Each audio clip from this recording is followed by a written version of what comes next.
Are you tired of sharing the wrong screen in Webex and confusing your audience? Learn the exact steps to share perfectly every time.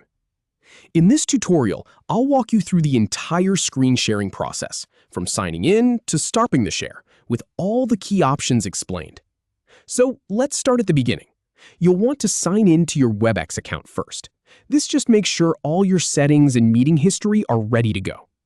Once you're signed in, go ahead and start a new meeting, or join one you've already been invited to. And here's the thing, make sure your audio and video are working before we get into the sharing part.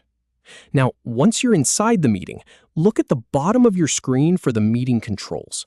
You'll see a green button that says Share. Go ahead and click that. This is the moment when most people get a little lost, so let me slow down here.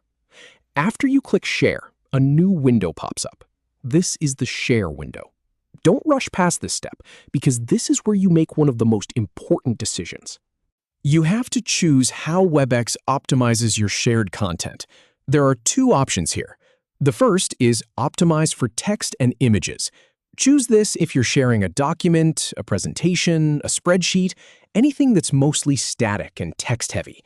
Webex will sharpen the visuals so everyone can read your slides clearly.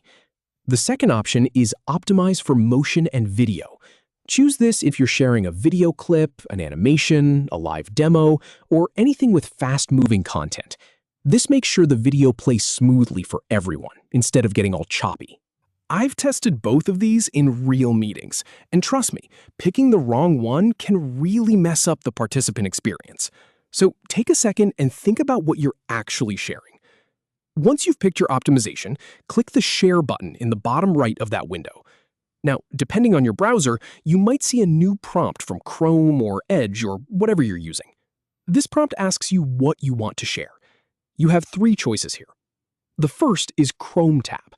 This only shares the content of a single browser tab. It's great if you're showing a web page and want to keep the rest of your screen private. The second is Window.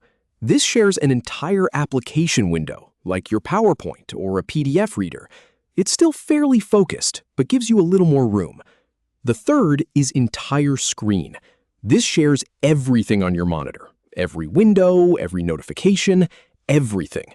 Use this one carefully. I've seen people accidentally share their email inbox or a private chat, so make sure you're ready for everyone to see your whole desktop. Select the screen, window, or tab you want to present. And here's a really helpful tip. If you need your participants to hear the audio from your computer, like a video or a sound file, turn on the toggle that says Also Share System Audio. This is optional, but it's a lifesaver when you need it. Now click the blue Share button to begin. Your screen is now being shared with everyone in the meeting. You'll see a yellow border around whatever you're sharing, so you always know exactly what's visible. Take a moment to look at your shared content and make sure everything looks right. When you're finished presenting, go back to the meeting controls and click Stop Sharing. That yellow border disappears, and you're back to just being a regular participant. And that's it. You've just shared your screen in Webex like a pro. So to recap, remember to choose your optimization first, pick the right option from the browser prompt, and don't forget the system audio toggle if you need it. Every time you share, you'll get a little faster and a little more comfortable. Thanks for watching, and I'll see you in the next tutorial.